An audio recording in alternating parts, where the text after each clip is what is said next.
Мұғалжар аудандық ауруханасы жыл сайын материалдық техникалық қамтамасыз ету болып тұрады. Яғни осы жылға келетін болсақ, біздің ауруханамызда облыстық денсаулық сақтау басқармасының тарапынан 4 өкпені жасанды желдету аппараты алынған болатын. Яғни ИВЛ аппараттары. Бұл ИВЛ аппараттары бізге ауыр халде түскен науқастарға, яғни өздігінен демала алмай тұрған жағдайларда, немесе кома дейміз, науқастың ес-түсін болмаған жағдайларында қолданылатын аппарат.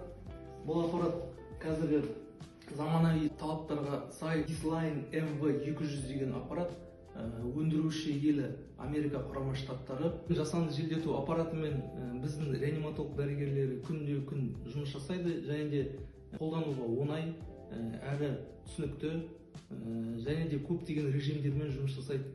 Бұнда тек науқасты өкпені жасанды желдетуіне алу ғана емес, және де осы ИВЛ-ден шығаруға да өте ыңғайлы аппарат. Және де бізде 2026 жылы кислородтық станция қондырылған болатын ауруханамызға. Сол кислородтық станцияға бұл бірден жалғасып, оттегіні осы кислородтық станциядан тікелей алады. Яғни ол өте ыңғайлы, өзімізге науқастарымызға уақытылы әрі сапалы көмек көрсете аламыз.